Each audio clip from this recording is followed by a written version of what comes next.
What is going on, everyone? We are back with another episode of the Fantasy Alpha radio show. We are live right now on Radio PGH, YouTube, Twitter, Facebook. And if you're unable to watch the whole show, you could always catch it right after we upload immediately. And we also have a log of all of our old shows if you want to check those out as well. So today we have a different lineup of hosts today. We have three-time fantasy football champion Steve joining us. We paid a lot of money to get him here. I don't come cheap. My advice does not come cheap. And as always, we have JB as well. I guess before we start into our analysis, Steve, why don't you introduce yourself to our listening audience right now? Yeah, hey, I'm Steve. I'm one of the hosts of our flagship show on the Sports Porch.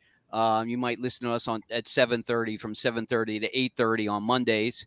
And I'm just filling in. Normally I have obligations, but because it's Christmas time and everything's good, I am here on Tuesday. And it's the playoffs. So, of course, everybody's got to be fired up for fantasy this week, except for all those losers who are now out. And so I've been playing fantasy football for as long as I can remember, at least since I look back in the league that I'm in now. Our records only go back to 2000, but I know that I had been playing at least 5 or 6 years before then, before the internet, as the kids say.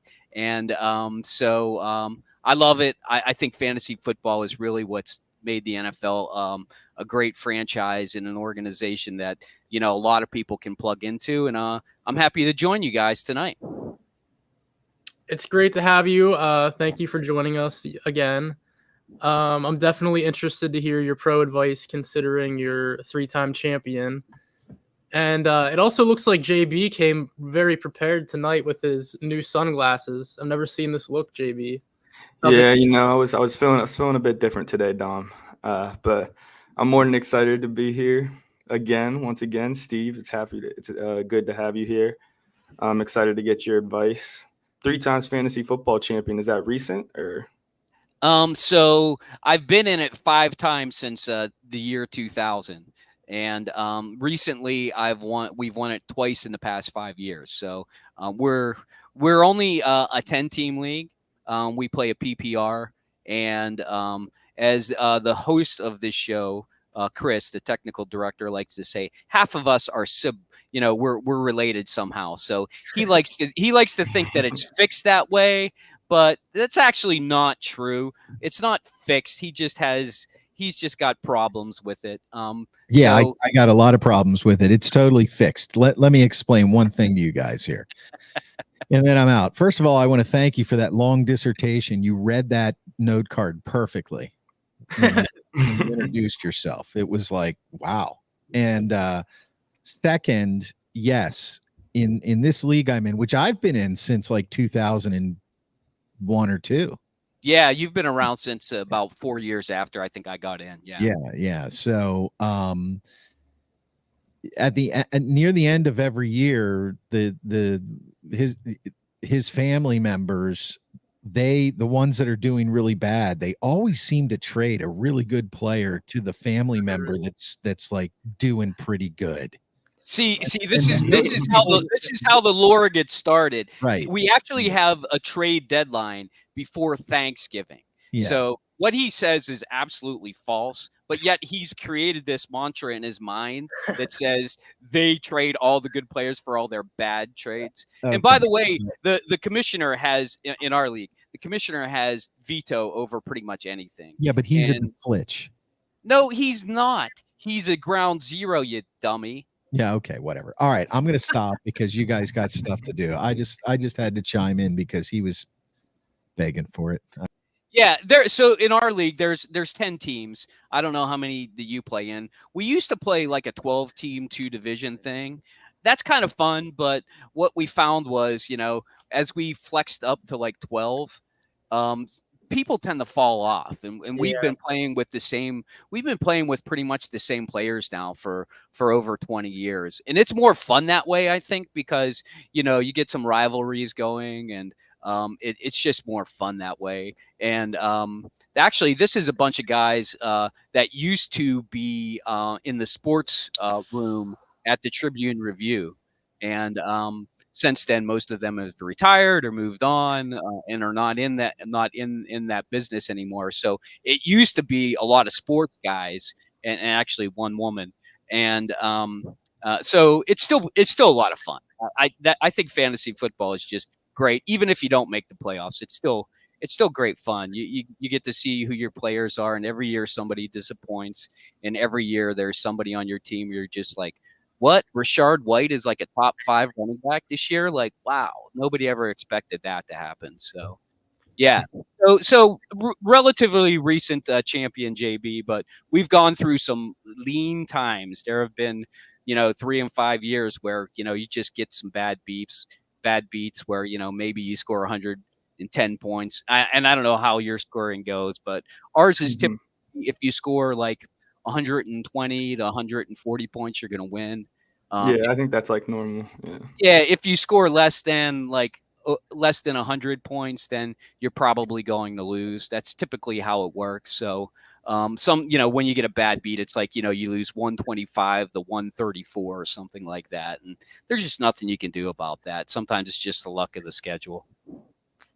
So, do you have multiple leagues, Steve, or just one league? Because one of my leagues, it's a redraft league, which is like standard. And then my other league is a dynasty league. I'm not really sure which one I like more. Yeah, you know what? I've always wanted to get into a dynasty league because I always thought that would be really interesting on, who you draft as a rookie, right? And the dynasty can be different. And there are also keeper leagues too. Are you guys in any keeper leagues? I never even heard of that. So a keeper league is where you get to keep like one person that you drafted. And so let's say this year I drafted Rashard White in like the 8th round. I could keep Rashard White, and I would only have to give up an 8th round pick to keep him next year. And it's different rules for different leagues too. Like sometimes it's just like your keeper pick will be the 5th round or something like that. So that's kind of like where you have to make the decision whether or not you want to keep that person or just draft somebody else. So those are interesting too. But no, I used to be in a couple like 3 or 4 years ago. And I actually find that overwhelming because then you don't know who you're rooting for. Sometimes you're rooting against yourself some weeks. And I just like it also because I'm actually co-owners with my brother. And it just gives us a reason to just jag around a lot. So that's always fun. 20 weeks of the season, we're talking to each other. We're texting tonight about who to pick up. Because we picked up what we tend to do at the playoff time is just pick up a lot of defenses and then stash them, and then now's the time to cut them loose because you really only need 1 or 2 coming in the last couple weeks. Do you guys play on the last week of the season, your championships, or is the last week kind of a free for all? So my championship is next week, actually. Okay, it's only a 6-person league that I'm in, so. We just did a first round of playoffs this week, championship next week. Only 4 teams make the playoffs. So gotcha. Pretty quick season. Yeah, so for me, both in the Dynasty League and the Redraft League, we don't play the last week of the season, so it'll be done like week 17 for us. Yeah, that's pretty typical. That's what we do too. We actually have the concept. So we're a 10-team league. Only 4 make the playoffs, so we have 2-week playoffs. But the 6 teams at the bottom play in what we call a toilet bowl. We actually call it the Kershaw Bowl because an older guy drafted Keyshawn Johnson when he was a rookie, and he called him Kershaw.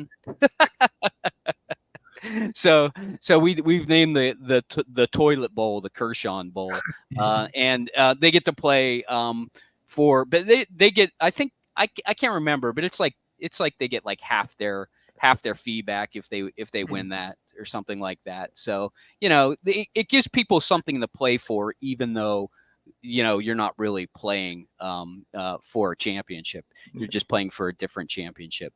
If you count our toilet bowl championships, I think we're up to like 7 or 8. We won the last 3 toilet bowl championships in a row. So hopefully Chris can take on that mantra of toilet bowl champion this year off of me because he's not in the playoffs. Big surprise there. I got nothing to say about that. Yeah, you shouldn't. That's it. Back to your technical directing. So yeah, I actually think I'm thinking maybe you should let these guys talk. Well, what I wanted to ask them was I wanted to ask them. This is Dom's show. I wanted to ask Dom. If what size team do you think is ideal for a fantasy format? Do you like the bigger teams? 12. I've never seen anything bigger than a 12-team league. Have you? I know people do like 30-team leagues, which I don't even know how that's even fun. Like, how do you do that? Yeah, like you'd be playing like fourth string players. It's like not fun. But my league, we have 10 teams in each league, which I think is a good number because it seems more recently a lot of players get injured more. So like there was literally like 15 quarterbacks that just are either out for the year or like were injured for an extended period of time. And I think it's more fun when you're able to play people that are like healthy and you're not kind of like grasping at straws. But that's kind of the luck of the game with fantasy football. I think I like my dynasty league more, surprisingly, just because you kind of build a relationship with the players over the years. I know that sounds cheesy, but and I'm also in that league with a bunch of my college buddies, so that's what makes it fun. But speaking of playoffs, though, I know we didn't talk about playoffs yet, but JB, I'm curious if the sunglasses are good or bad news for your playoff team. Oh, they're great news, man. Oh, okay. They're great news. Told you guys last week I was gonna take a chance here and start Jake Browning over Tua. Tua had a phenomenal game, but my dude Jake Browning, he showed out as well. Another 300-yard game. I think I might start him again next week against the Steelers. We know how bad the Steelers are when it comes to quarterbacks against them and how bad that secondary is. But yeah, it was a big win for me. We're in the championship now, which I never would have expected. I was on the downturn coming in as the 4 seed. We'll see what happens. Nice. How about you, Dom? Did you win or? That's good to hear, JB, because our other hosts that aren't here right now, they're not in the playoffs. So I think that's why they're not here. Yeah, it could be. They didn't want to show. They're over it. They lost. So both of my leagues this week, I was in a first round bye, fortunately, because I'm dealing with some injuries that we could talk about later in the episode. But yeah, it was a pretty non-eventful week for me. I still looked at who did well and who did bad, but nervous for this upcoming week since it's my first real game in the playoffs. What about you, Steve? Are you still in the playoffs right now? Yeah, so we start our playoffs this week, so because only 4 teams play. So okay. The 1 seed will play the 4 seed, and the second will be the third. I'm actually the 3rd seed, so I'm playing against the 2nd seed, who happens to be my uncle. Yeah, you're welcome, Chris. And as it turns out, there was some seeding that could have changed inside of last week, but we ended up losing. So we ended up in the 3rd spot, and we lost to my cousin. So just so you know, my cousin knocked us out of being in 1st and 2nd spots. Ooh. So, but that's okay. It's fine. He actually ended up with a really good team. He just had some bad luck early in the season, and his team really turned it on. I think he'll probably do well in the toilet bowl. Honestly, I think he's won like 5 of his last 6 or something like that. So yeah, we play this week, but it's not a good matchup. We have to go against Christian McCaffrey and Josh Allen, and that's going to be brutal. That's going to be brutal. I don't know how we're going to survive that. I mean, we have Mahomes and Rashard White and Devonta Smith.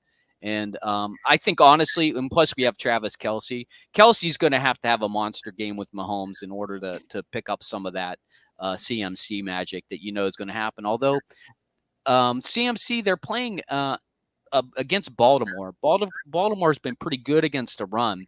They're just suspect against the pass. So I'm hoping that Debo breaks out and not CMC. But, I mean, how many times has McCaffrey scored a touchdown like the last 18 games in a row or something like that. Yeah, every game. I think there was Crazy. one fluke game that he didn't, but Yeah, right. Something like that. So, and they still ended up winning by like 35 yeah. points or whatever. So, yeah. So I think we've got a rough lineup. Actually, right now we're projected only score 92 points, which will definitely be a loss. But that doesn't take into account the Mahomes Kelsey magic. So hopefully Taylor Swift can sprinkle in some pixie dust in there on Kelsey right before the game, and he'll have a 20-point week. That's really what we're going to need.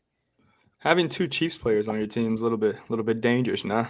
Well, it was, but we actually early in the season we had Burrow as our quarterback, and clearly he went down, and so we traded for Mahomes early in the season when I remember when David Montgomery was ripping it up and he was like number 1 back.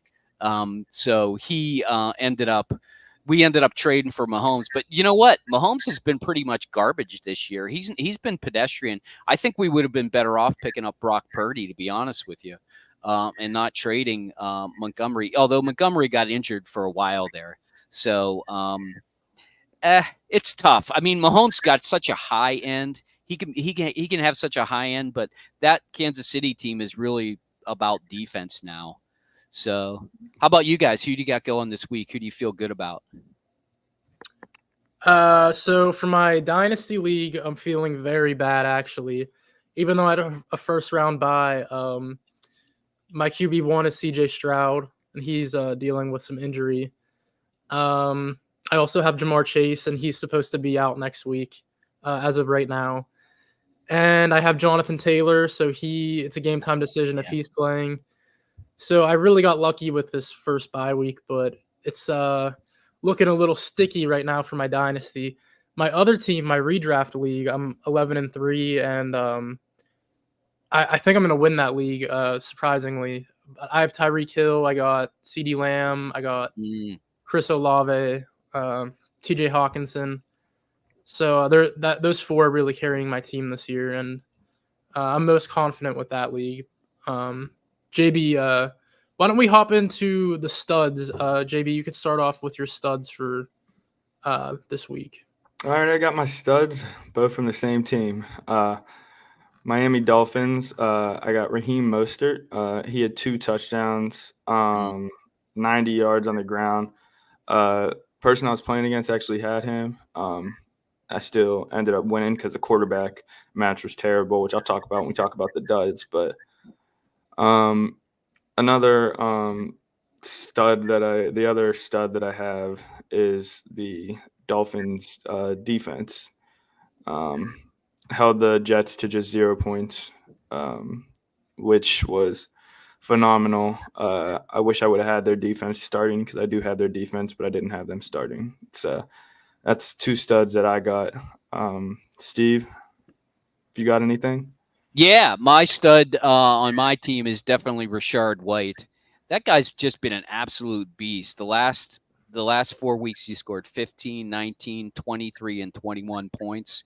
In 3 of those 4 games, they were on the road. So they're playing Jacksonville at home this week. I'm hoping he can keep it rolling. The thing about Rashard White that's pretty amazing is he runs the ball right, but man, when he catches the ball in the open field, he is gone. That guy is so fast. He's amazing. I guess my dud this week is Travis Kelce. He's been terrible. He's just been awful. He dropped the touchdown pass in the end zone, which actually probably would have given us the win. We only lost by 10 points. 3 points for a touchdown for us, 6 points, 9. Yep, that would have given us the win. Now I really hate the fact that I just figured that out. So yeah, he's definitely the dud. He's definitely the dud of our team. Because of Taylor Swift. That's the problem. I know. That's the problem. Everybody knows you should not go after women during football season. Mm-hmm. I mean, it's like kryptonite. You're done. So you're talking about the players, right? Right. All right. I got confused. Yes, the players, Chris. Yes. Right. But everybody else can. Yeah, Chris, you can go after women. No, not if you're a fantasy football owner. You can't. No, Oh, you really? absolutely cannot. No. Maybe that's what Schwab's doing. That's why he's making so many mistakes. Mm. I don't know. David, Discussion with my David GM. said, even I know that. Come on, Chris. That makes sense. Alex messed around and he got engaged. Yeah, And you he lost. probably had a terrible season when you got engaged. We got to say hi to DG. He's a Sports Porch guy. I did. I saw it. Yeah, I saw David's on board. Yeah. DG is our #1 fan on the Sports Porch. He's been with us for years, and he never misses a show. I know. I have no idea what his problem is. Why does he waste so much time, waiting? This is valuable information you're getting for free on this thing called the internet. It's just incredible. He complains when I don't put the links up at the right time, and then he sends us presents in the mail. It's a very complicated relationship, but no, it's actually a great relationship. You should embrace it. Is. All right, I'm out. I'm going to leave you guys alone the rest of the show. So that's not true. Yeah.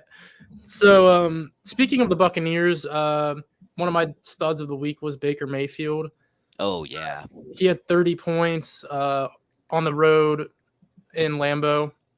The first quarterback to ever have like a perfect passer rating there. So even though the Buccaneers are like sitting at 7-7, they seem to be relevant fantasy wise. They got Chris Godwin. He's always putting up some pretty good numbers. I think he had 30 this week.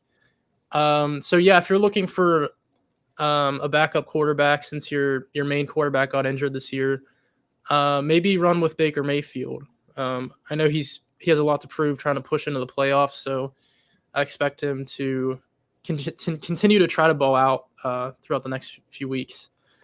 Next up, this one was a surprise. So my strategy for the redraft league, as you know, I drafted all those wide receivers off the bat. I had those 3 wide receivers, and then I went TJ Hawkinson. So that left me with like a lot of mediocre running backs, but it seems like James Cook is finally coming into form. Oh, wow. Yeah, that game was he was a beast phenomenal. this week. You're right. He had 40 points. Unfortunately, I didn't play, but hopefully he'll keep that up. He's projected 19 points this upcoming week, so he's sitting at running back 8. Yeah, they're playing against the Chargers, so yeah, that should be a good matchup for him. Yeah, the Chargers. Speaking of the Chargers, wow, that game was crazy. I guess Herbert makes that much of a difference. I don't know. It was a wild game. I just can't believe that the Raiders can go from scoring 0 points to 63 points in 1 week. What is this NFL? Do you guys have a clue? That makes no sense. Yeah, this week, this year in fantasy has, I feel like it's been pretty odd for me. It seems like there's so many injuries. It's like relevant to pick up some backup quarterbacks. Yeah, backup quarterbacks have been balling out this year. Mm-hmm. Yeah, you're right about that. That is true. Another stud I had, Sam Laporta. So I know he had a lot of fans coming into this year as a rookie, but I feel like he was often overlooked by Dalton Kincaid. Sam Laporta is having a much better season than Dalton Kincaid. He's currently tight end 2. This past week, he had 3 touchdowns, 28 points.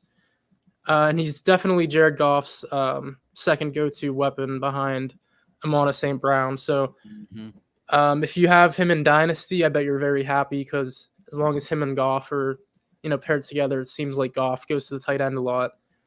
And who else do I got here? Kyron Williams is my last stud.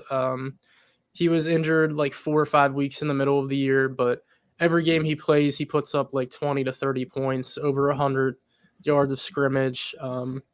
So he seems to be the future running back for the Rams. He's only 23. I almost actually dropped him at the beginning of the year before the season started. Luckily, I stuck with him, and he's just worked out for me. Moving to my duds, I'll start off with Jamar Chase. He's really biting me in the butt this year, whether it be Joe Burrow injured or Jamar Chase being injured. He had 10 points last week. He's probably not going to be healthy for me this upcoming week. And for my Dynasty League, I definitely don't have a lot of wide receivers right now. Next up, I have Trevor Lawrence. He's been dealing off and on with different injuries. First, it was his leg. Now he's in concussion protocol. So who knows what's going to happen with him, but he was my dud last week, only 14 points. Next up, I have Austin Eckler. He was definitely going in the top 5 at the beginning of the year in drafts. And I think he's sitting at like running back 25 right now. Only 8 points last week. Definitely not living up to his draft pick. So that'll round up my duds for this last week. JB, did you go over your duds yet? I did not go over my duds. I want to mention one more stud because he's the main reason that I kind of won this week. Jalen Waddle, no Tyreek Hill in. He had 140 yards and a touchdown. He really outperformed the other wide receiver. I do not feel comfortable. I do not feel good going into my championship game. My team just isn't that good. I kind of got lucky this past week, but we'll see what happens. Maybe I'll get lucky again, But duds, I got 2 duds from the same team. I'm going to start with Jalen Hurts because that's who my opponent had. And Jalen did not play good this past week. He had 2 interceptions. He had 2 touchdowns on the ground, but the interceptions kind of just like outweighed that. So it was a good week there for me. And then my other dud that I have is Dak Prescott because I saw that's the only reason that the person I'm playing in the championship won. Because the other person that Dak Prescott, other team, he only had 130 yards passing against the Bills, no touchdowns, 1 interception. It just wasn't a good game for the Cowboys all around at any position. So feel bad for anybody that started anybody on that team, honestly. But the other side of the stick, the Bills, even Josh Allen didn't have that good of a game. It was all on the ground for them, which was a nice game to watch. But, yeah, those are my duds. Yeah, Steve, that's funny. 3 of the top quarterbacks did pretty terrible in week 1 of fantasy. Just shows how random and definitely matchup dependent everything is. Steve, what about you? Any duds you got from this past week? No, just like I said, just Travis Kelce. He's been down. I wouldn't call Mahomes a dud because he did throw for over 300 yards, but he hasn't been throwing any touchdown passes lately, and that's a problem. And plus, he's been throwing a lot of interceptions. So that's going to have to calm all together this week for me if I'm going to have a chance at winning. But, yeah, the other thing happened to me this week was I had Pittman and Moss playing in that Pittsburgh game, and they came out on fire. And then they were out by the beginning of the second half. Both of them were out, but they still combined. I think they both had a total of 25 points at halftime. So I can't imagine how many points Zach Moss would have had if he was running the ball the whole game. He probably would have had 150 yards rushing and 2 touchdowns. So, but that's the way it works sometimes. You just can't predict injuries, and there's nothing you can do about it. So, yeah. So by default, they were duds, but they were off to a really good start. Who do the Chiefs play this week? The Chiefs play at home versus the Raiders. So that should be. I don't know what to think, to be honest with you. The Raiders are on and off. So who knows? I mean, they usually play Kansas City pretty tough, but I got to think that, Kansas City's looking to make a statement game. They really need to get out of their offensive funk. They need a game where they score 35 points to prove that they're still the offensive juggernaut that they are, even though they're not. That Rashid Rice is been a blessing in disguise for them. He's really been one of the best rookies this year in the NFL, and all their other receivers they just can't catch, including Kelce. Yeah, if I were the Chiefs, I would definitely draft 3 wide receivers in this next draft because they. Who's the guy that keeps dropping for them? He's getting a lot of flack. Kadarius Toney. Oh my god. Yeah, well, Tony. I mean, they have Scanling too. That they got from Valdez. Marquez Valdez Scandling. He can't catch either. So, I mean, they just have problems all over the place. So next up, we're going to go over the injury. What's up, Brad? Welcome. Brad. Okay, what's up, Brad, tell me about your fantasy team. Let's go. Brad's my hockey guy. He comes to Pittsburgh Penguins games, and I met him at a hockey game. Really great guy. He's out of Minnesota, but Oh, he just comes to Pittsburgh to go Yeah. to the games. Oh. he does. He came with his son, and he comes to a weekend where the Steelers and the Penguins are both playing, and he makes a thing of it with his son. He's a great guy. Brad, you're a great guy. Don't lose faith in the Steelers. But remember, there are no good fantasy players on the Steelers right now. No one. That's terrible. I don't It even might watch be, them anymore. might be time to lose faith in them, honestly. It might be. If there is a time, this would be it. I would agree with you there, JB. Yeah. So next up, we're going to go over a few injuries heading into the next week of the playoffs. JB, do you find that there's any injuries that are impacting you a lot, or maybe think, people you're nursing? Yeah, I think the Tyreek Hill injury helped me. Just because Jalen Waddle got the chance to get all the opportunity. Is he back next week, Tyreek? Is that? They didn't say he was back.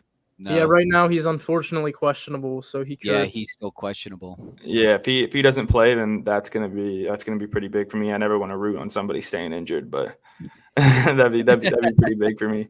But yeah, no, nothing really else. I guess Burrow. I've been riding the Browning train, so that's been good. But yeah, no other injuries that are directly impacting me. Steve, any injuries?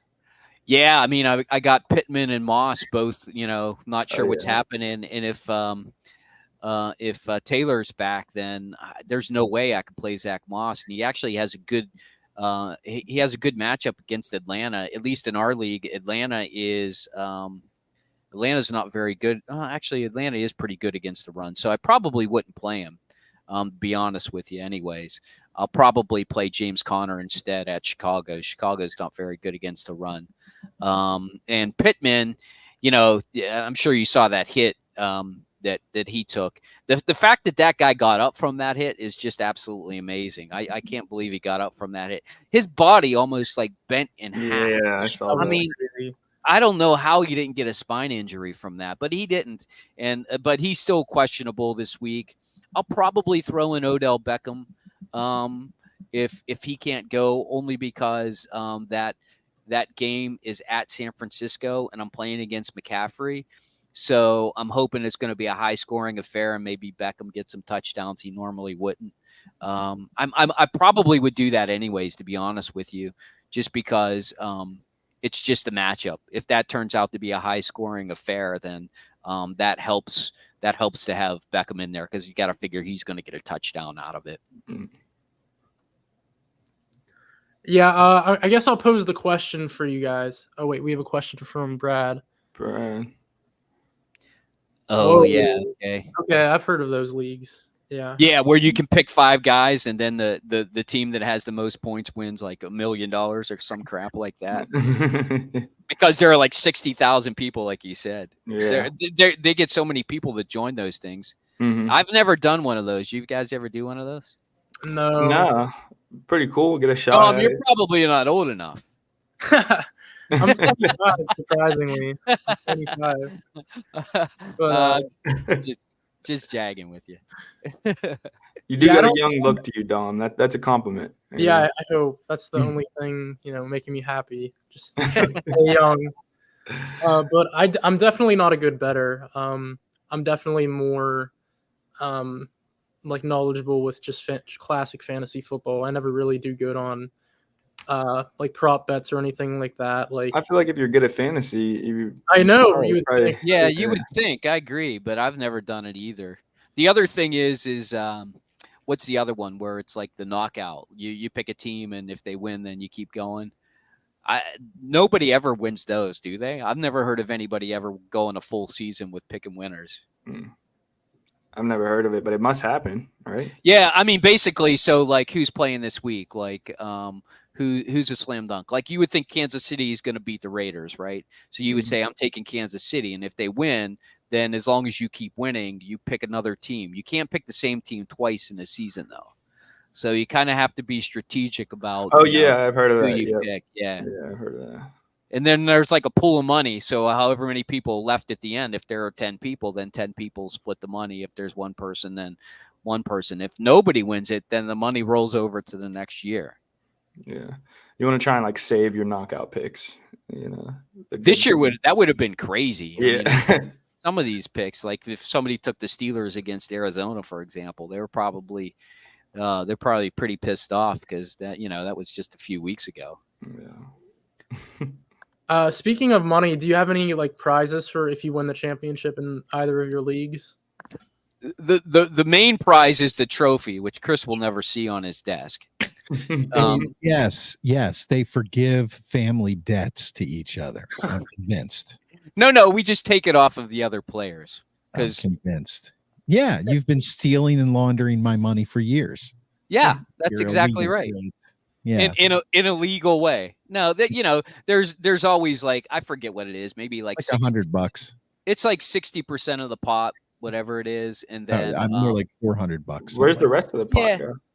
We're not sure because again, a DeFlitch family member is in charge of the pot. Yeah. See, I can explain this. Chris he's in charge of actually conspiracy theories. He's in charge of actually all the pot. If you understand what I'm saying. Chris knows everything about pot. If you want to have that conversation offline with him, you're allowed to have that conversation with him offline. No. What we do is just a little bit about it. So, what we do to make it fun for those who don't always win. Hey, Brad. Is that there's the money for the toilet bowl champion, right? And then there's the points champion, because sometimes the points champion, like Chris's team was in the points race because we play head to head, but we keep points. So if you have the most amount of points, then you get some money for that too. We actually used to be, and this is in the way back. This is the early 2000s. We used to just play points. Whoever has the most points at the end of the season wins. And we would just play out. We wouldn't play head to head.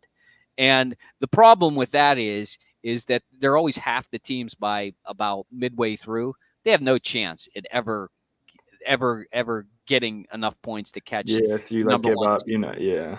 Yeah, so they just stop playing, and it's no fun, right? So we got away from that when we play a head to head. So the teams that make the playoffs get a little bit of money. And the team that ends up in first place gets a little bit more money at the end of the season. But you have to, in order to get the trophy with your name as the champion, you have to win the Super Bowl. So yes, regular season champions don't count. Chris knows all about that.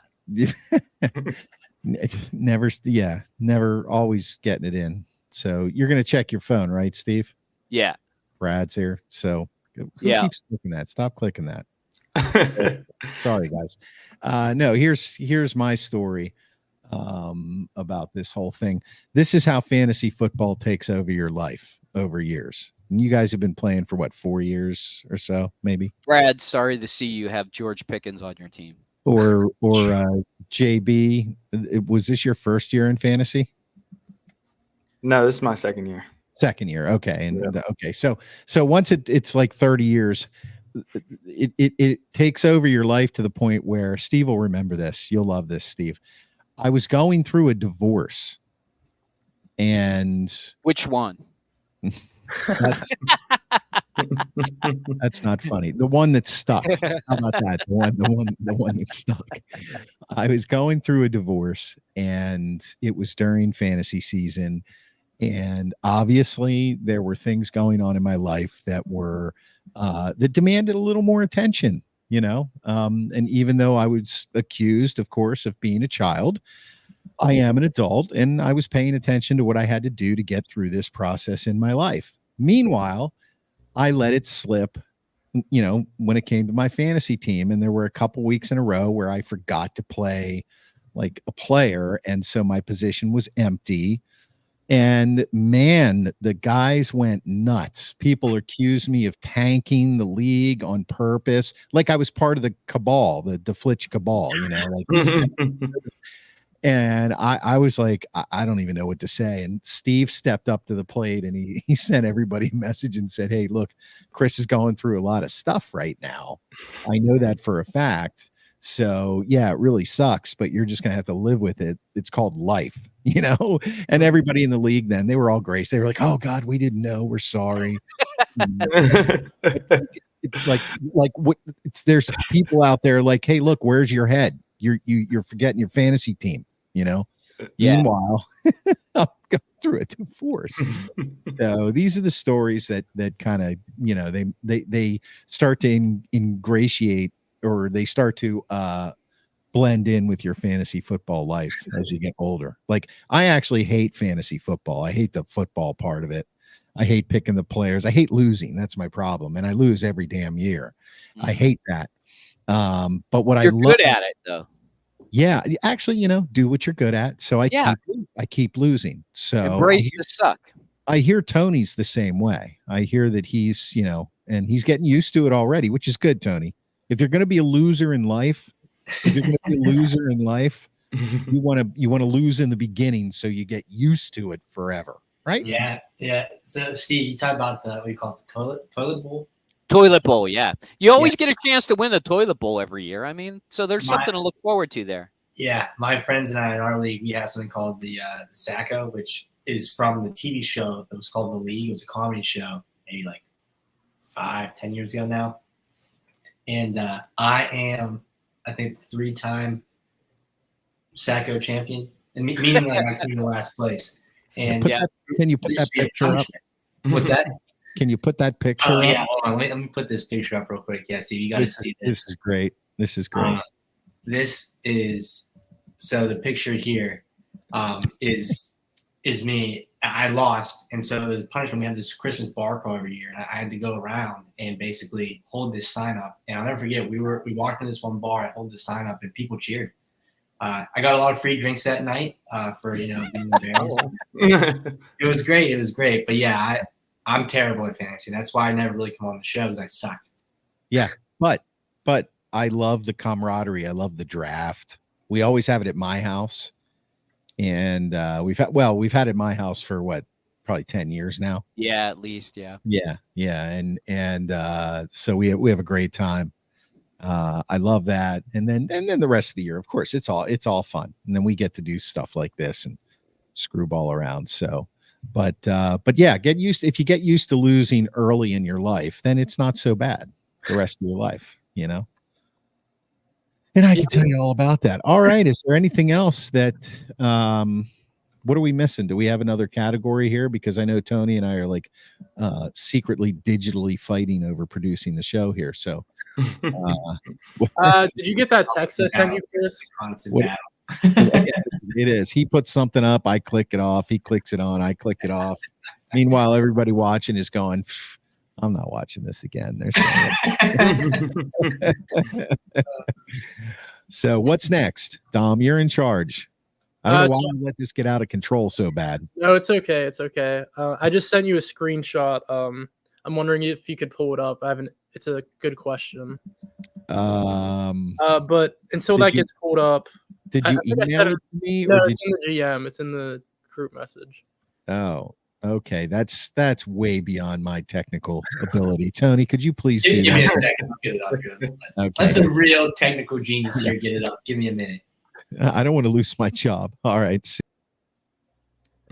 So I'm going to pose an interesting question. I have a few of these players that are questionable for me. So I have Jonathan Taylor, I have CJ Stroud, and I'm wondering if you would confidently start them. No, I wouldn't either. No, I wouldn't start either of those guys.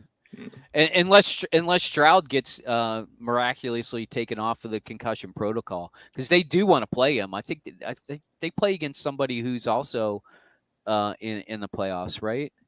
They play against Cleveland, and so even that, I mean, against Cleveland's a pretty good defense. So I wouldn't play either of those guys. No, who do you got to play instead? I have Alvin Kamara starting. I have Kyron Williams. Oh yeah, play Kyron Williams for sure. Yeah, I think they're playing against. Let's see, they're playing against the Saints at home. So yeah, that's definitely a play. I'd definitely play Kyron Williams. Yeah, even if Jonathan Taylor was cleared, I was thinking of sitting him. he hasn't been balling out for me as much as I wanted to. No, Atlanta's pretty good against the defense, and I think they're like first or second in the league when it comes to red zone defense. So yeah, I saw that. chances of them getting a rushing touchdown are probably going to be pretty slim anyways. Who do you have for quarterback backup?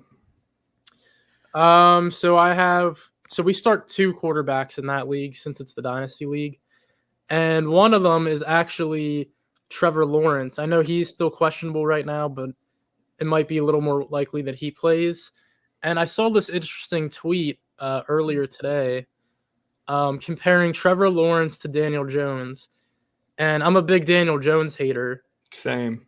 And these stats are very similar to each other. So it's making me question a lot right now. So I want to hear your thoughts on this comparison between Trevor Lawrence and Daniel Jones.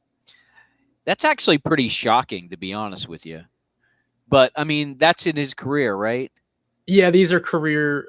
So I bet if you take his first year out of those stats, they're much better because you can't really count the first year, his rookie year, because he had that idiot as a coach. I forget who it was that college coach that they brought in that they thought he was going to be great, and he was. I think they went like 2-14 with him. I think it was still a 16. Urban Meyer. Thank you. Yeah. I mean, you if you take that out, he's a much better quarterback than that. And I think that's what's pushing those statistics down. This year, he's not been that great. And actually, he's just fallen off lately, mostly because Christian Kirk's been out. Mm-hmm. Kirk is his guy. You know, we had Kirk for a while, and he's great. But without him, I don't know. They don't really have anybody to pick up that slack. And honestly, they should be running more ATN or even dumping the ball off the ATN more because he's still a pretty good threat. I think until they figure that out, I think he's going to be a tough play. Although this week they're playing in Tampa, and Tampa's terrible. Their defense is awful. So I'd definitely play him this week if he's cleared to play. I think he'd be a good play, even without Kirk. Yeah, it's looking like I only have 3 healthy quarterbacks left, and one of them's Baker Mayfield, and the other one. Yeah, you can play them against each other, actually. Yeah, that'll be Mayfield interesting. Against. Yeah. So, I mean, the chances of that being a 7-6 game are not very likely. So I guess I'll go with that for my stardoms. Since Baker did good on the road last week, I'll start him if CJ Stroud's out, and then. I guess I'll double down with Trevor Lawrence. I know some games he scores like 25 points, some it's like 12, but hopefully if he plays this week, I could start him with confidence. Who else do we got here? What about who do we got? Tyreek Hill. That's my other main player. He was pulled out of the last week's game. Would you start Tyreek Hill? I mean, I feel like you have to if you have him. Oh, yeah. If he's cleared to play, you have to play him. What do you think, JB? If he's cleared to play, I say play him. If not, if he's like questionable leading up to the game, you know, what time do they play on Sunday? Yeah, that's a good question. Miami. I know they play the Cowboys, so it might be maybe a late night game. Could be a 4:00 Saturday game, probably, or maybe a Sunday game. Oh yeah, I forgot they got Saturday games this time. Yeah, it's a Sunday game, 4:00. 4:00, yeah, it makes sense. Yeah. So I don't know if he's still questionable come Saturday, and you gotta figure out who to start. I'm like, if that's all you have, and you don't have anybody confident behind, then yeah, I'd say you just gotta roll with him, see what happens, but. Yeah, if Tyreek's out, I'm going to have to start Zay Flowers, and he's hit or miss this season right now. He had like 2 points last week. Yeah, that's a tough play, too, against San Francisco, but as long as you have somebody to plug in there, it's better. I would say the upside of Tyreek's worth it if he's questionable. They're usually pretty good at predicting those ahead of time, like even, before the 1:00 window. Steve, what about you? Do you have any stardoms or situms you recommend for viewers? I don't know. This week is weird. I think the only guy that may be still out there for viewers would be Zeke. The Patriots are playing I know they're playing at Denver, but Denver's terrible against the run. They're one of the worst running defenses in the league. So if you got Zeke, and if if you're lucky enough to keep Ramondre Stevenson, and he's going to play, he's been out, and that's why Zeke's been playing. If he's in, then that's really probably that's the play right there. He'll be a stud against Denver. I think that's a really good play. I do like James Conner this week. He's also playing against Chicago. It's hard. It's better when you're playing at home for running backs. I think there's something about defenses that just get up for a game that just want to knock you down at home. I think it gets the crowd into a little bit more. So I would say definitely Zeke if you can go get him, and he might be a flex play for a lot of people this week. Yeah, Zeke, I know he had that good game. Maybe it was 2 weeks ago. So he's definitely, if you're dealing with some injuries, I'd plug him in as well. JB, and no, by the way, I would say no to go and get a Mason Rudolph, even though Cincinnati's defense isn't that good, and there probably could be a shootout in Pittsburgh. A shootout in Pittsburgh still only means 2 touchdown passes for Mason Rudolph. But hey, Rudolph, Christmas time, maybe there's some magic there. I don't know. You think there's a chance, Steve? No. You might be onto something though. The NFL Rudolph storylines, Rudolph. Yeah. I'm sure it's a script they're writing right now. I don't know how well it's going to end up, though. To be honest with you guys. Yeah, there have been a lot of side stories this year. Steve, I got a question for you. Rudolph, he's a reindeer. He has a shiny nose. No. Hold on. You have a little Italian in your family, right? Yes. Okay. 1/4 Italian. Okay. Does Dominic the Donkey mean anything to you at all? Other than that song is just god awful. And if anybody ever would sing Dominic the Donkey to me, I might punch them in the face. And I'm not a violent guy. Wait, I just want to clarify. The answer is yes. He's heard of it. Yes, I've heard of Dominic the Donkey. Yes. Right.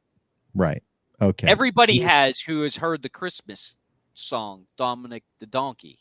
They can't get it out of your head. You're playing it in your head right now. Thank you for validating me. You are singing Dominic the Donkey right now, and you don't even want to be. This is unprecedented. Okay. Unprecedented. First of all, 35 years I've known you. 35 years now, right? Okay. Right. Yeah. Not a great 35 years, but it's had its moments. It's had its moments. Yes, it has. Yes. I could spout a few right here if you'd like. No, I don't think so. Some things are better left alone. Anyway, I never heard mention of Dominic the Donkey ever. Okay. And Dom whips this thing out a couple weeks ago, and you've never heard of Dominic? I've never heard of it either. I'm on the same page as you, Chris. Yeah, all of the hosts didn't.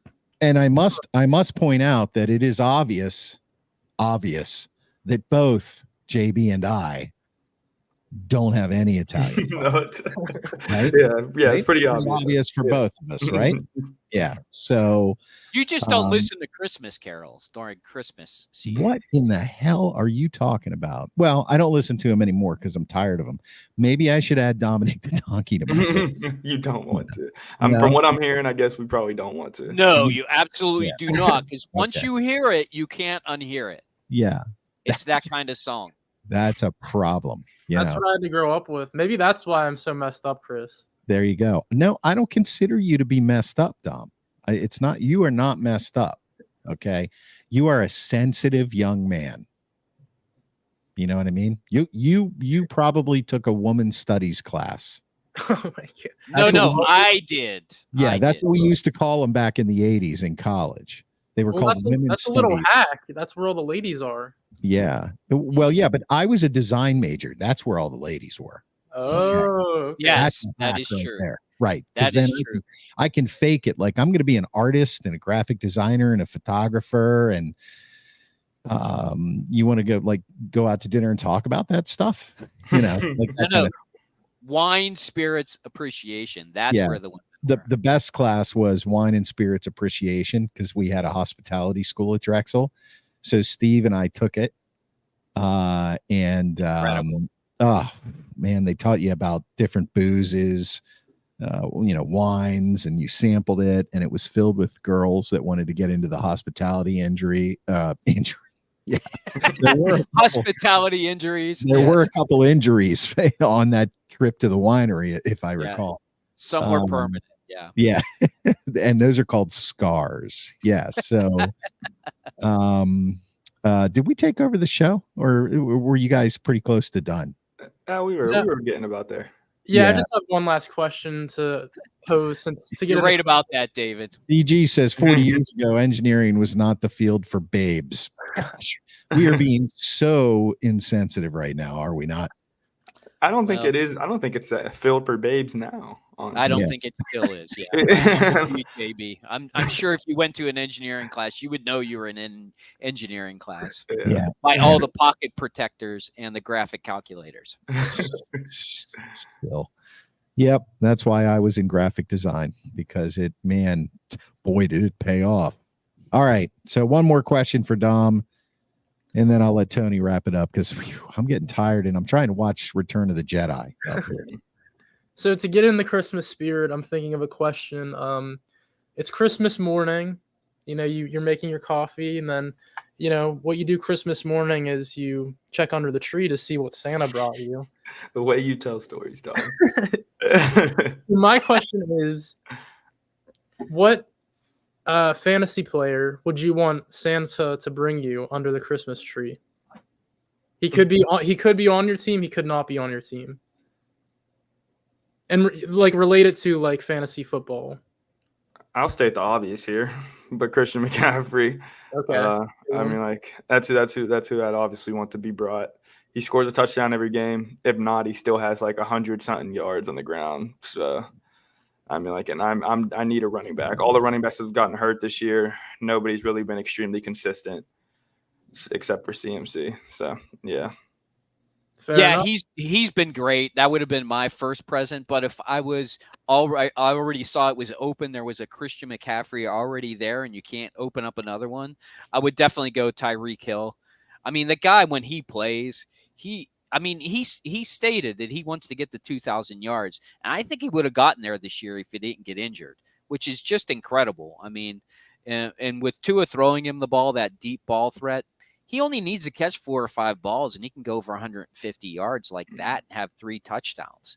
I've never seen a wide receiver do that ever in the history of the league. So, and he's going to be short-lived. He's not probably somebody you want on your dynasty team necessarily, because I don't think somebody with that much speed it lasts very long in the NFL. But that's who I would. That's.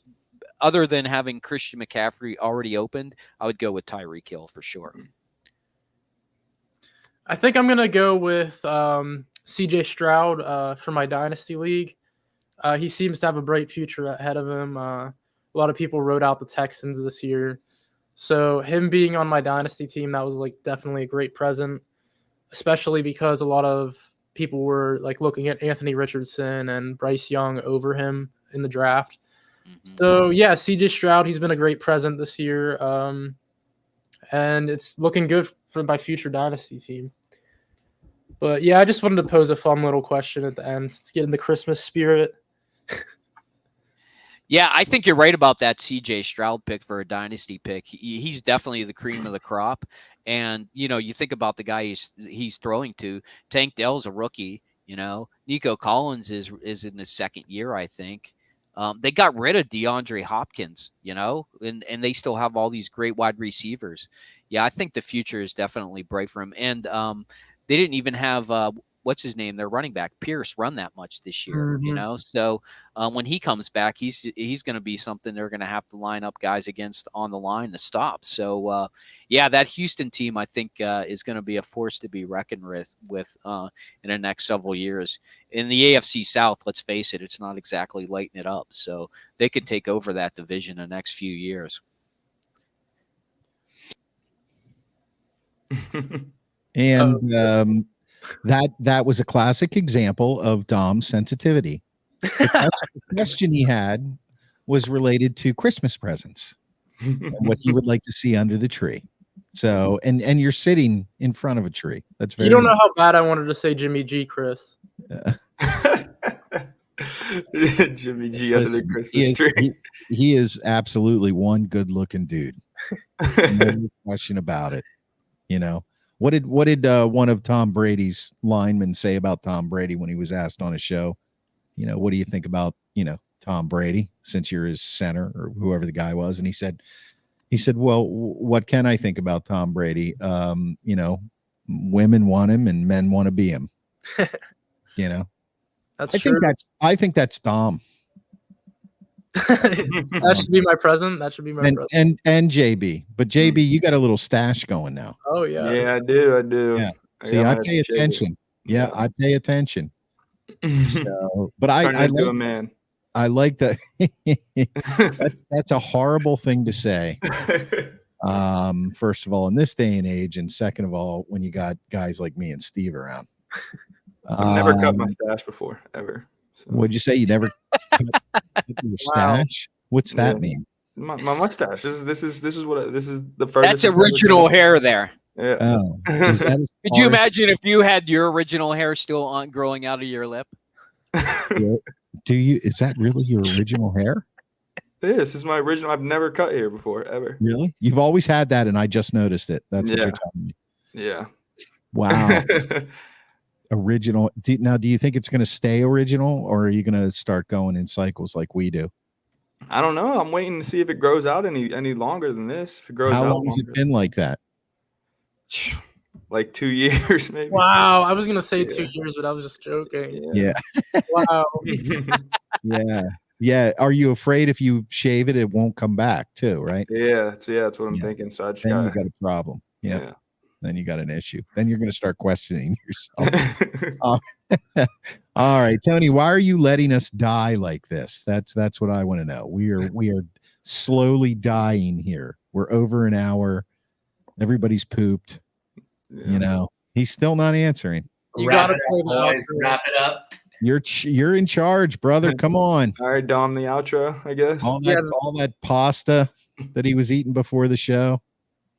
Singing Dominic the Donkey. Yes, play it. See, we got to keep it going until the show ends, boys. We can't just get quiet. We should make Dominic the Donkey our outro. I know. I think we get flagged. No, we absolutely should not do that. Yeah, we would get flagged. I don't want to chase away the very few people that pay attention to us right now. I would throw a flag on that one. Yeah, we got to do one of those progressive things at one point. That would be fun. A little progressive. Go back and watch the tape. Didn't we talk? Thanks, DG. You are all right, David. Merry Christmas, Thanks, buddy. DG. Happy holidays. Happy holidays to you, my man. I guess that's it, boys. I'm out of here. All right, Chris. All right, stick around. Hey, thanks for inviting me, guys. Appreciate it. Come on It's been anytime. fun. It was great. Yeah.